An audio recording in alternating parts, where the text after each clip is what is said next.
ഗദ്യകവിത വിരിയുന്ന സ്വപ്നങ്ങൾ. രചന മാത്തുക്കുട്ടി പള്ളിപ്പാട്.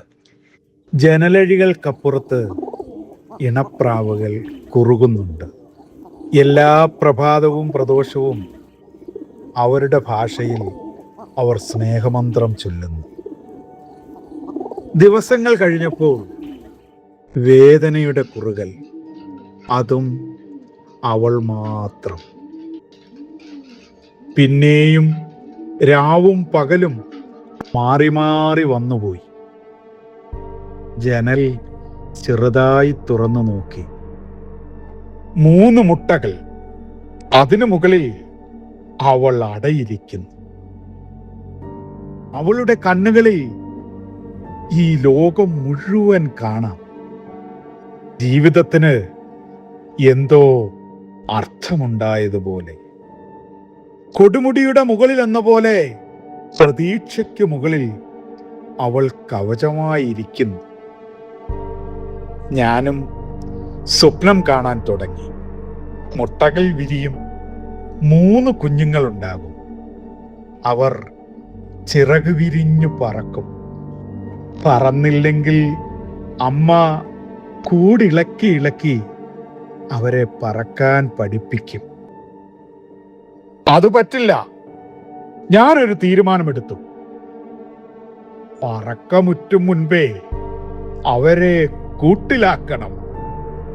കൂട് ഇരുമ്പ് കൊണ്ടുള്ളതാകണം. ഒന്നാമനെ മാമോദീസ മുക്കി യൂദ ഇസ്കരിയാത്ത എന്ന് വിളിക്കണം.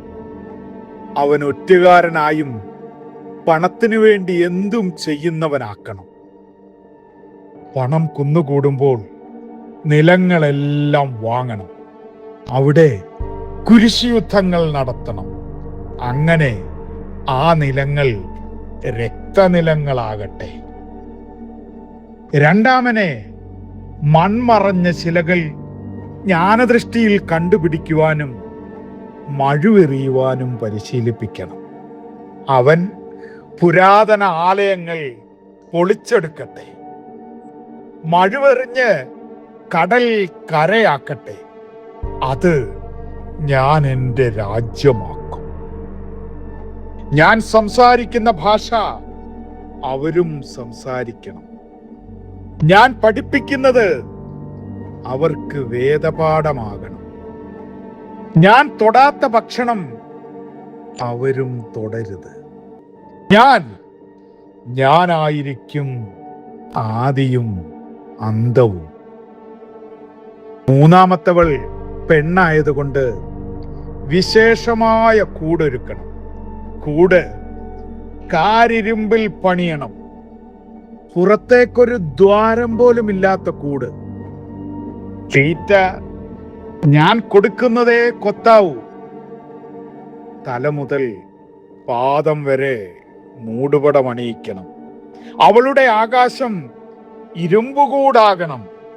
സ്വാതന്ത്ര്യം എന്റെ കൽപ്പനയാകണം. ജീവിതാന്ത്യം വരെ എന്റെ അടിമയാകണം.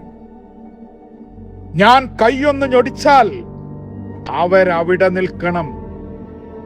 ഞാൻ കൈ 2 ഞൊടിച്ചാൽ അവരവിടെ നിന്നും ഓടിപ്പോകണം. ഞാൻ കൈ 3 ഞൊടിച്ചാൽ അവർ ഭസ്മമാകണം. ഇതാണ് എൻ്റെ ലോകം. ഇതാണ് എൻ്റെ മതം. ഇതാണ് നിത്യസത്യം.